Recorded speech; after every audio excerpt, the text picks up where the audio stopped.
오늘 우리가 함께 살펴볼 하나님의 말씀 사무엘하 8장 우리가 1절부터 8절까지를 말씀을 교독했습니다만 8장 전체의 말씀을 가지고서 완벽한 승리라는 말씀의 제목을 가지고서 하나님의 말씀을 전하도록 하겠습니다. 그 운동이나 그 게임을 해보게 되면 매일 이기지는 못합니다. 운동을 잘하는 사람들도 매일매일 그 게임에서 이기기가 쉽지 않죠. 그날의 컨디션에 따라서 이기기도 하고 패하기도 하죠. 참 우리 인생이 오르막이 있으면 내리막이 있고 내리막이 있으면 오르막이 있고 또 기쁠 때가 있으면 또 슬플 때가 있고 또 슬플 때가 있으면 기쁠 때가 있고 이것이 우리 인생이라고 생각을 합니다.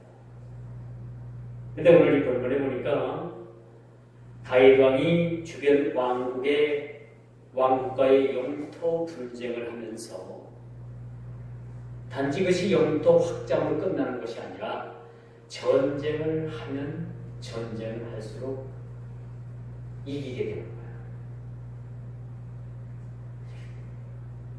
여러분, 전쟁에서 쉽게 이기기도 쉽지 않지만 매일 전쟁을 치른다고 하면서 그 전쟁에서 늘 승리할 수는 없어요.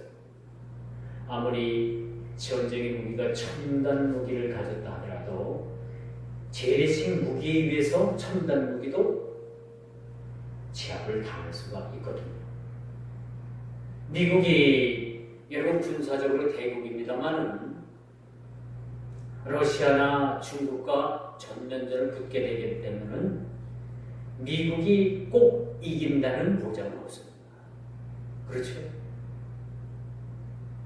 그들이 어떤 전술을 가지고 있는지 혹이나 미국보다 더 유능한 무기를 숨기고 있지는 않는지 이게 상당한 변수가 있는 거예요. 그런데 오늘 본문에 보니까 하나님께서 다윗 왕을 통해서 오늘 6절 중반절 아닙니까? 다윗이 어디로 가든지 여호와께서 이기게 하시니라.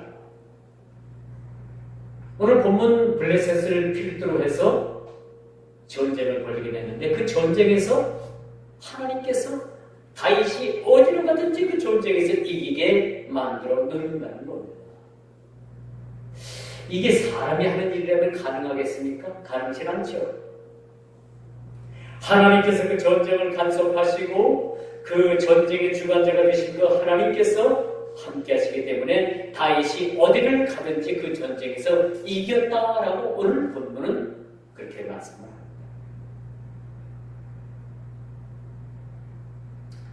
다시 말씀드려서 주변 국가들을 모두 패하게 만들었죠. 그런데 왜 이 전쟁을 치르게 했는가? 왜 이 주변국들이 그렇게 멸망하고 말았는가?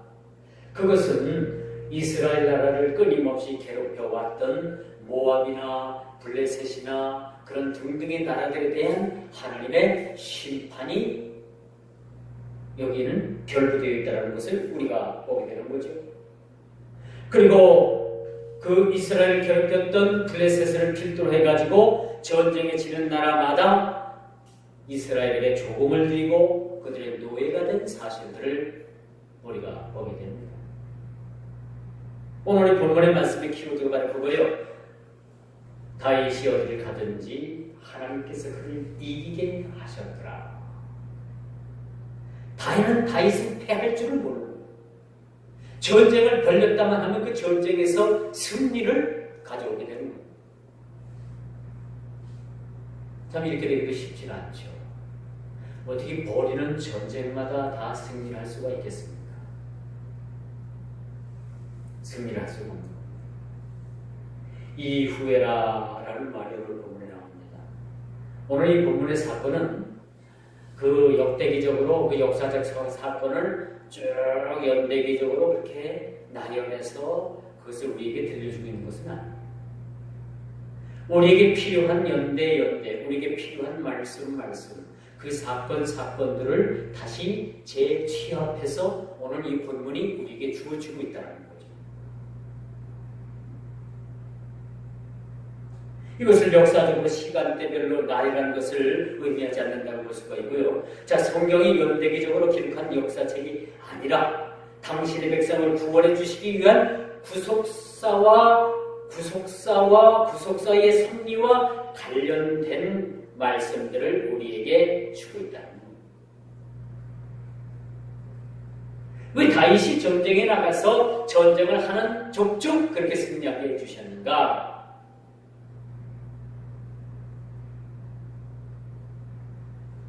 이것은 당신의 백성을 구원해 가시는 구속사의 섭리와 관련된 내용을 우리에게 보도하기 위한 것이라는 거죠. 다윗이 가는 곳곳마다 이기게 하신 그 하나님의 놀라우신 섭리, 그것은 장차 그 다윗의 가문에서 예수 그리스도께서 이 땅에 오셔서 예수 그리스도께서 이 땅에 복음을 전하고 또 다시 오실 예수 그리스도께서 이 땅에 재림의 주로서 사탄의 권세를 묶고 또 이기고 이기는 승리를 우리에게 가져다 줄 것이라는 그 신약의 대예언적 말씀과 구약에 있는 이 역사적 사건이 서로 연관되어 마주 떨어진다는 얘기죠. 말씀이 이렇게 작되는 겁니다. 말씀이 이처럼 연관되어서 오늘 이 말씀이 우리들에게 들려주고 있다라는 겁니다. 오늘 본문을 보십시오. 다윗이 전쟁에 나섰을 때의 그 전쟁의 수행 과정에서 실패의 사례가 없다는 겁니다. 우리 주님께서 실패하시는 일 맞습니까? 예수님께서 사단의 권세에 의해서 그가 십자가에 못 박히시고 죽었지만은 죽고 사탄의 권세에 의해서 진 것 같았지만은 우리 주님께서는 그 사망의 권세를 물리치시고 며칠 만에 사흘 만에 부활하셨다. 그러고도 우리 주님을 패자로 남겨둘 수가 없는 거죠. 우리 주님은 패를 피할 수 없는 분이고 우리 주님은 늘 승리만이 우리들에게 있어서 승리자로 우리들 앞에 서 계신다는 거죠. 오늘 본문의 말씀도 바로 그러니 다윗이 이기고 또 이겼다는 것은 그리스도께서 이 땅에 오셔서 궁극적으로 우리를 위한 승리자가 되어주신다는 겁니다. 완벽한 승리. 승리를 계산해 볼 수도 없는 이 전쟁은 완벽한 하나님께서 간섭하신 전쟁의 승리였다는 것을 우리가 보게 되는 것이죠. 자, 그렇다면 전쟁의 목적이 무엇이었을까요? 이기고 또 이기게 하셨는데 그 수많은 전쟁에서 하나님께서 하나도 패하지 않고 이기게 하셨는데 그 이기게 하신 전쟁의 목적이 무엇이었을까? 초대에도 말씀드렸지만은 그동안 이스라엘을 괴롭혔던 주변국의 죄를 물으신 거죠. 그리고 이기고 또 이겼다는 것은 우리 주님의 승리의 상징을 의미해 주고 있다고 말씀드릴 수가 있습니다. 그러므로 예수 믿는 저희들에게도 우리가 진 듯 그렇게 우리 모습들이 보여지지만은 우리가 진 것이 아니라 궁극적인 승리를 위한 그런 우리 모든 모습들이라는 사실들을 우리가 보게 되는 거죠. 자, 주변국의 죄를 물으셨어요. 그리고 개인이나 한 국가나 죄를 짓고는 살 수 없다라는 평범한 진리를 우리에게 가르쳐 주고 있는 것입니다. 왜 그 주변국들이 이스라엘로 인해 가지고 전쟁에서 패망하고 말았을까요? 왜 하나님께서 그 주변국을 징치하시기 위해서 전쟁을 통해서 그들을 노예 삼고 조공을 바치게 하셨을까요? 그것은 과거에 그 주변국들이 이스라엘을 괴롭히고 손해를 끼치고 어려움을 겪게 했던 사실들에 대해서 하나님께서 결코 묵고하시지 않으셨다는 것을 우리가 본문을 통해서 다시 한번 기억하게 하는 겁니다. 또 한 가지 이유는요, 대승적인 차원에서 정복전쟁을 하게 되는데 대외적으로는 국력이 신장되었다는 거죠. 자, 이제 다윗이 통일국가를 이끌어가고 그 정치적 무대는 신본주의적인 정치요, 또 하나님을 두려워하는 정치요, 또 그 정치에 있어서 참으로 하나님께 그 정치에 관련된 일들을 하나님 뜻대로 행하게 되니까 하나님께서 이스라엘 나라를 아주 강대국으로 만들어주십니다. 국력이 신장됐다고 했습니다. 또 대내외적으로는 행정조직이 개편되고 또 국가 통치의 효율성을 높이기 위한 목적이라고 오늘 본문은 그렇게 말을 합니다. 그러므로 당신의 백성을 구원해 주시는 구속사의 섭리를 우리가 엿보게 하는 거죠. 이스라엘을 부국 환경을 만들어 주셨습니다. 또 전쟁에 있어서 역사적 가치를 논하기 전에 구속사적인 진리를 보여주려는 이 본문 기자의 의도를 우리는 잘 보게 됩니다. 하나님께서 이스라엘을 부국 환경을 만들어 주시고 전쟁에 나가서도 그 전쟁을 벌이는 족족 이기게 하시고 이런 승리의 기사가 8장 대미를 장식하는 것이 아니고 초도부터 하나님께서 그 전쟁을 이기게 하셨더라라고 그렇게 말씀합니다. 대다수의 여러분 역사적 이야기나 우리가 스토리나 드라마나 어떤 내용이든지 처음에는 주인공이 막 고난을 겪죠. 극심한 고난을 겪어요. 그러나 나중에는 그것이 전체가 역전돼서 주인공이 아주 행복한 해피엔딩을 끝나잖아요. 여러분 드라마나 영화나 모든 면에서 하나가 공통적인 것이 있는데 드라마의 주인공이 처음에는 불행한 것 같고 여러 가지 힘든 것 같지만 나중에 끝날 때쯤 되면 뭐야? 전세가 역전돼 가지고 행복한 그런 삶을 그렇게 사는 것으로 그 스토리가 마감이 되잖아요. 근데 오늘 본문은요 8장 초부터 하나님께서 그 전쟁 가운데 이스라엘이 전쟁에서 이기고 또 이기고 또 이기고 또 이기고 많은 주변 국가들을 이기게 하셨다는 것을 우리가 보게 됩니다. 오늘 우리가 보통 드라마나 영화 같은 스토리가 아니에요. 그러한 내용이 아니라 처음부터 이기고 처음부터 하나님께서 간섭하신 이스라엘, 처음부터 행복을 주는 그런 이스라엘, 처음부터 하나님 마음에 드는 이스라엘, 그 이스라엘에 대한 말씀이 8장 마지막 대미를 장식하는 그 부분까지 하나님께서 해피엔딩으로 끝나게 해주신다는 거죠. 이게 진정한 행복이 아니겠습니까? 우리 사람이 꾸며낸 그런 여러분 행복은 뭡니까? 처음에는 막 고전하고 막 실패도 하고 막 어려움도 겪고 저 주인공 어쩌냐 안 됐다 해가지고 막 근데 나중에는 어떻게 해요? 행복한 사람으로 끝나잖아요. 근데 오늘 8장 전체는 그렇게 스토리 구조가 이어지는 것이 아니라 처음부터 하나님께서는 전쟁에서 이기게 하시고 승리자가 되게 해주시고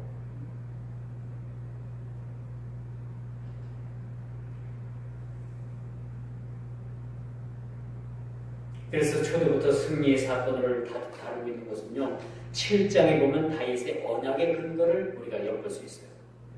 7장 10절에 뭐라고 말을 하면 너를 모든 대적에게서 벗어나 평안케 하리라 라는 하나님과 다윗의 약속이 7장 12절에 숨어 있더라고요.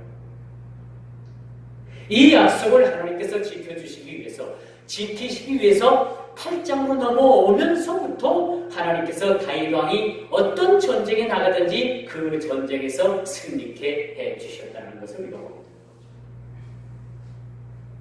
전쟁에 나가서 승리를 하면 얼마나 기쁩니까? 여러분 전쟁에서 지면요 그 한 국가가 그 전쟁에서 진 빚을 다 갚아야 돼요. 있는 거 다 뺏겨야 됩니다. 갚을 거 없으면 국민들, 백성들을 포로로 잡아가요.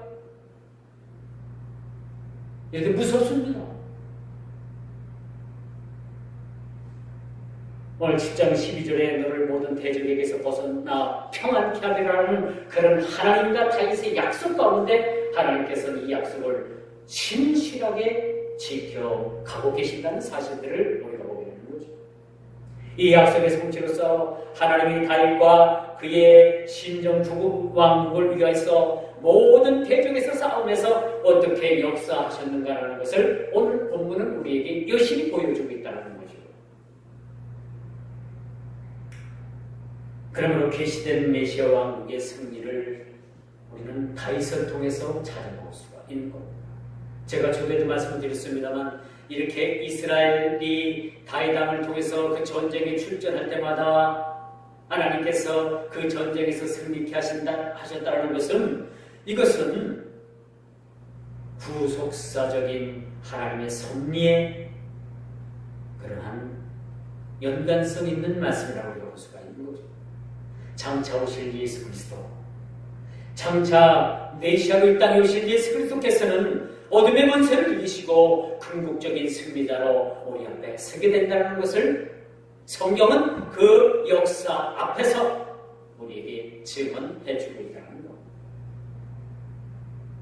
다윗 왕국은 남쪽으로는 이집트, 이 다윗 왕국이 전쟁을 통해서 얻은 그 나라가 얼마나 그 확장되어 있느냐면요, 그 사해가 아니라 흑해라고 하죠. 흑해. 그 바다를 앞에 두고 애굽의 시내 산 경계까지, 또 북쪽으로는 유브라데 서편 지역에까지 땅을 차지하게 됩니다. 그래서 이스라엘 지도가 마침내 이렇게 반달처럼, 반달 눈썹달처럼 이렇게 구부정하게 바나나처럼 그렇게 생겼는데, 남쪽으로는 이집트까지 그 국경을 그렇게 확장을 하게 됩니다. 북쪽으로는 여러분 그 유브라데 서편 지역까지 땅을 이렇게 차지하게 됩니다. 이것은 아브라함과 모세에게 약속하셨던 이스라엘의 영토 확장이 일할 뿐만 아니라 주신 약속을 성취하는 그런 과정이라고 말씀드릴 수가 있는 것입니다. 하나님의 약속의 성취. 이것은 이스라엘 나라를 하나님께서 북국 강력으로 이끄실 뿐만 아니라 그 다윗 왕가를 통해서 하나님께서 그 왕가를 통해서 메시아가 이 땅에 오시게 되겠다라는 것을 예표하는 그런 말씀이라고 우리가 볼 수가 있습니다.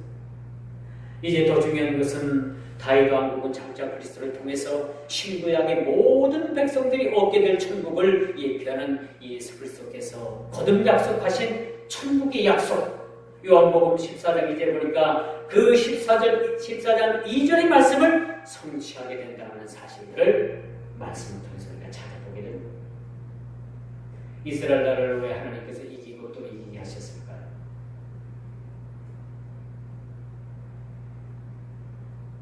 그것은 장차 거듭된 약속, 천국의 언약, 이 언약을 성취하기 위한 하나님의 위대한 뜻이 숨어 있었다는 것을 우리가 보게 되는 것이죠.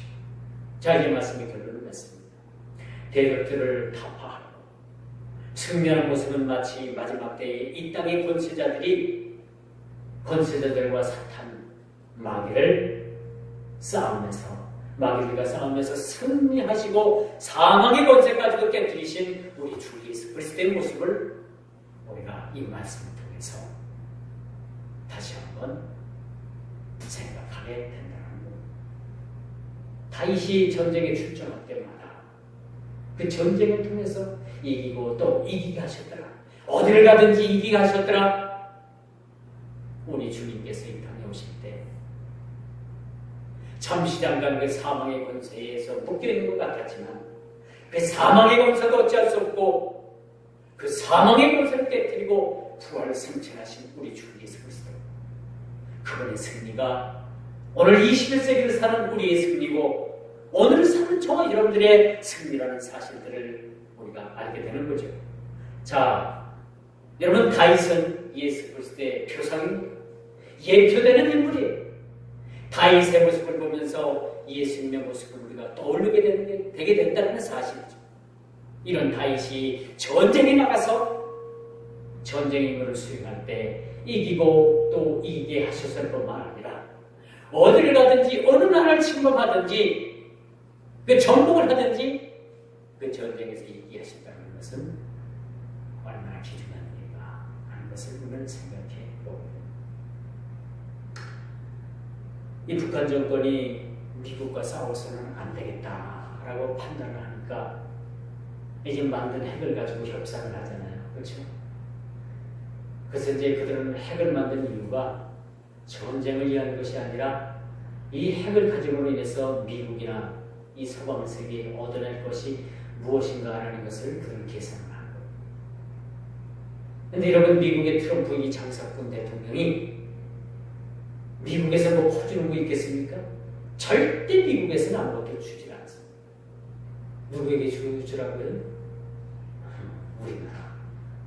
우리나라한테 이제 주라고 하는 거예요. 뭐 줘서는 아플 건 없겠지만 논리가 그렇게 들어갑니다. 벌써 뻔한 거 아니에요, 그렇죠? 근데 그런 이유는요, 우리가 북한에게 뭘 주어서 서로가 잘 살고 서로 상생할 수 있다면 그보다 더 좋은 일은 없겠죠. 참 세계 정세가 그렇게 돌아가요.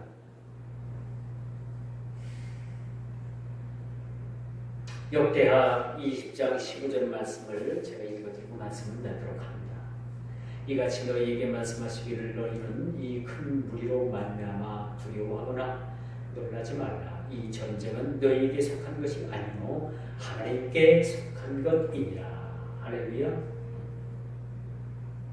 국가 간의 싸움이든지 민족과 민족 간의 싸움이든지 모든 분쟁에는 여호와 하나님께서 그 전쟁을 주관하신다. 우리 인생의 싸움도 마찬가지입니다. 여러분, 오늘 세상과 얼마나 많이 싸우다 왔어요. 그렇죠? 싸웠어요? 싸우지 않았어요? 세상 살아가는 것 자체가 우리가 싸움입니다. 우리의 싸움은 육과 혈에 있는 것이 아니라 공중권세를 잡은 마귀와의 싸움이라고 성경은 우리에게 그렇게 가르쳐주고 있습니다. 오늘도 우리 모두는 위대한 싸움을 하고 지금 이 자리에 섰습니다. 거룩한 싸움일 뿐만 아니라 공중권세를 잡은 사탄과의 싸움을 하고 이 자리에 우리가 나와서 하나님 앞에 시간도 우리는 늘 싸움을 피할 수는 없습니다. 우리가 피할 수 없는 싸움이라면 우리의 싸움을 승리로 이끌어가야 되겠죠. 그러면 우리의 싸움을 늘 이 영적인 싸움을 우리는 승리하는 그런 싸움으로 이끌어가야 되는 거죠. 이 영적인 싸움에서 맨날 우리가 지게 되면 우리 신앙이 날로 피폐화되게 되는 겁니다. 우리 신앙의 강도는 영적인 싸움에서 승리하게 되는 겁니다. 육적인 싸움뿐만 아니라 영적인 싸움에서도 우리가 늘 승리하는 저와 여러분들이 되어야 된다는 사실들을 기억하시고, 이 귀한 시간 하나님 우리에게 영적인 싸움뿐만 아니라 육적인 싸움뿐만 아니라 늘 주님 안에서 우리가 승리하는 그런 믿음의 삶을 주옵소서라고 우리가 깨어있는 거룩한 주일의 성도되기를 주님의 이름으로 축원하면서 말씀을 맺도록 하겠습니다. 기도합니다.